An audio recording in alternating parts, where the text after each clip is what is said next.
Olá pessoal, sejam muito bem-vindos a mais um vídeo aqui do canal 7 Marte. Nesse vídeo de hoje eu quero indicar para vocês 5 ótimos filmes de terror independentes. Mas aí o que eu quero dizer com esses filmes de terror independentes? São aqueles filmes que foram feitos fora do sistema de estúdios, normalmente com um orçamento bastante limitado, mas que contornavam esse orçamento, essa falta de orçamento, com muita criatividade. E aí para isso eu separei uma lista com 5 títulos lançados aí nos últimos 10 anos, que eu acho que comprovam que para você fazer um bom filme de terror, você não necessariamente precisa de um grande orçamento. Você precisa de uma grande ideia e uma câmera. Vamos então direto para o primeiro filme da nossa lista.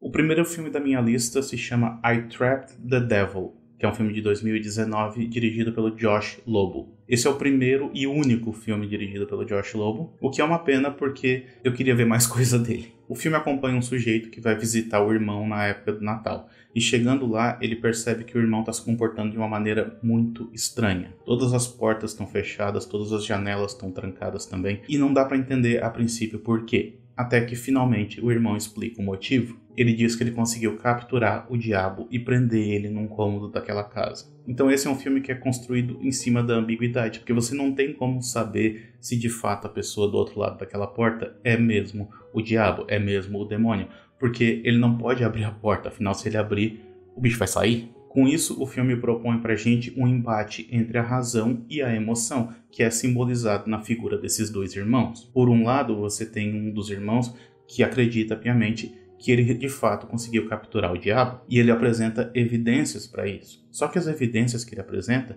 são, por exemplo, notícias de jornal que mostram que antes dele capturar o diabo, o mundo estava muito pior do que agora, que o diabo está preso. Só que daí o outro rebate essas evidências dizendo que se trata apenas de coincidências. E essa ambiguidade, essas diferentes visões a respeito do mesmo fato, por exemplo, é algo que é mantido até o final do filme. Eventualmente o filme acaba escolhendo um único caminho, mas até lá o filme é construído em cima da ambiguidade.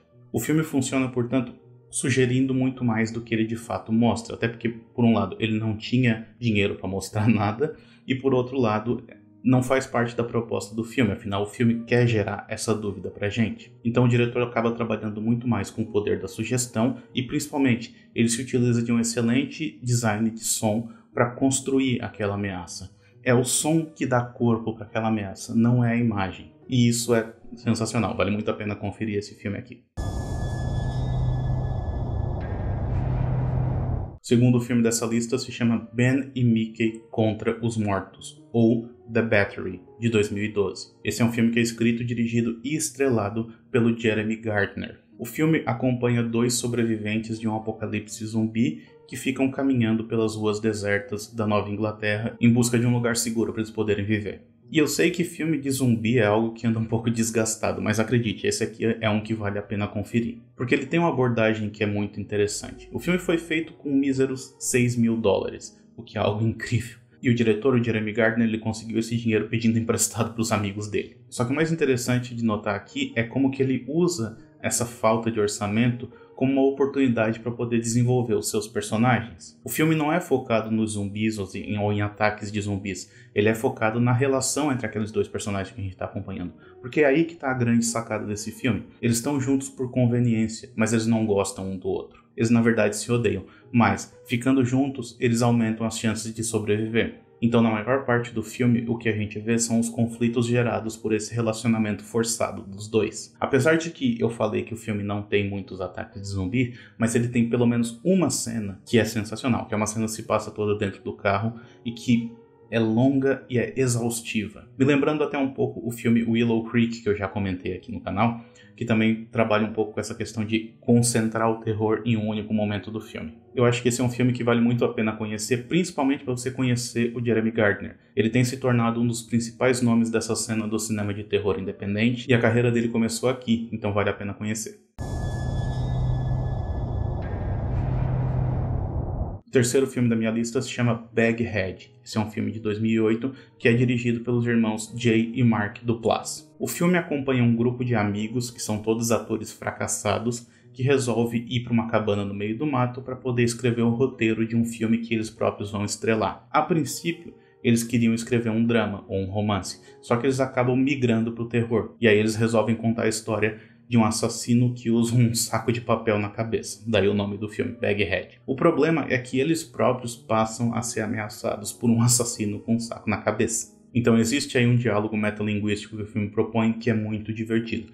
Esse é um filme que faz parte daquele movimento do Mumblecore, que é um movimento do cinema independente americano que ocorreu ali principalmente no início dos anos 2000. Esse é um movimento que se caracterizou, entre outras coisas, pelo uso de uma estética com aparência de amadora, com muita câmera na mão e principalmente muito improviso dos atores. É claro que eu estou resumindo bastante o que foi esse movimento do Mumblecore. Se você tiver interesse em conhecer um pouquinho mais sobre ele, escuta o podcast que eu gravei sobre o Mumblecore, vai estar linkado aqui embaixo. Mas então, visualmente, esse filme aqui se assemelha bastante aos outros filmes do Mumblecore.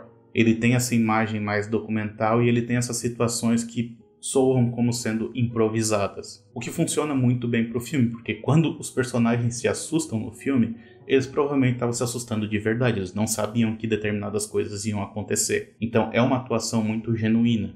Além disso, o filme mistura elementos de comédia, de terror, o que eu acho que sempre funciona muito bem, e tem uma participação da Greta Gerwig, que começou a sua carreira também ali no Mumblecore. Então vale a pena conferir. Antes de eu continuar, eu peço que se você está gostando desse vídeo até esse momento, deixe o seu like aqui embaixo, se inscreve no canal e ative o sininho de notificações para não perder nenhuma novidade. Aproveita e me segue também nas redes sociais, todas elas vão estar linkadas aqui embaixo. Continuando então.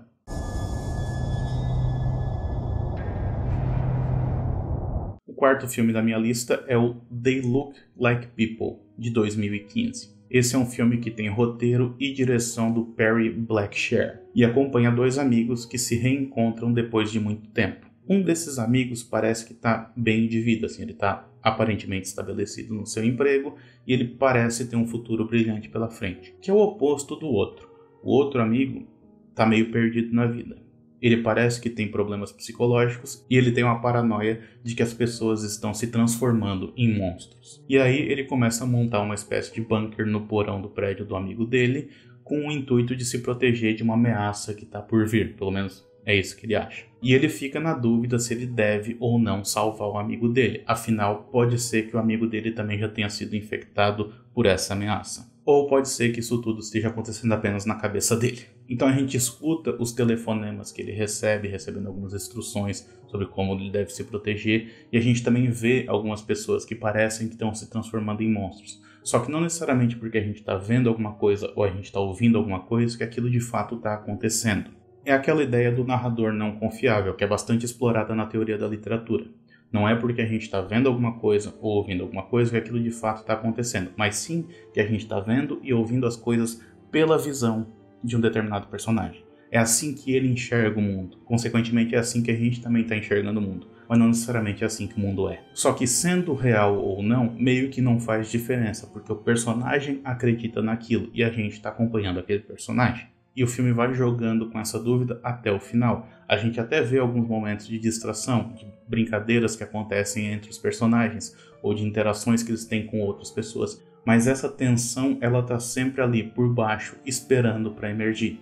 O que faz do filme uma metáfora muito precisa para a depressão. Porque a depressão também é essa doença que às vezes fica escondida, fica por baixo, mas ela tá só esperando para voltar à superfície. E quando ela volta, muitas vezes as consequências são graves.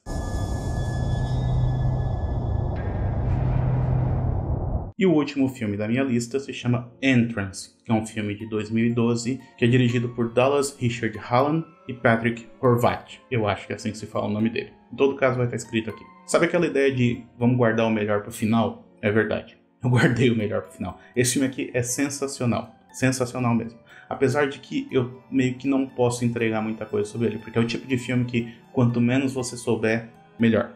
Ele é um filme que também é influenciado por esse movimento do Mumblecore, então muito do que a gente vê no filme soa como sendo improviso. E em grande parte da sua narrativa, o que a gente vê é a rotina da protagonista, que é interpretada pela Susie Block. A princípio, a gente não vê muita coisa assim de diferente. A gente vê ela trabalhando, a gente vê ela em casa, a gente vê ela caminhando de um lado para o outro, a gente vê ela interagindo com os amigos.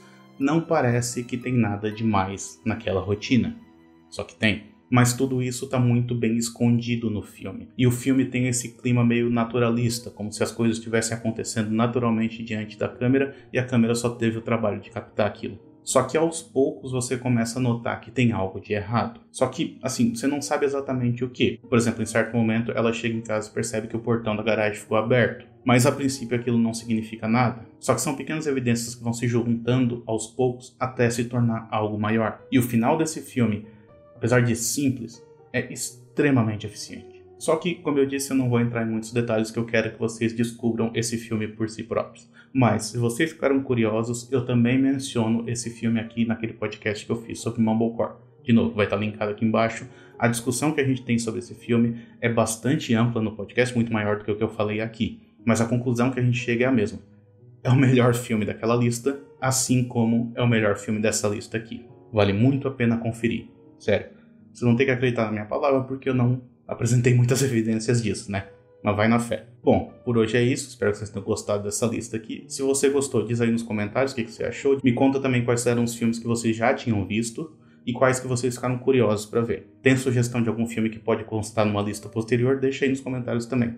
E se vê na próxima então. Até mais. Tchau, tchau.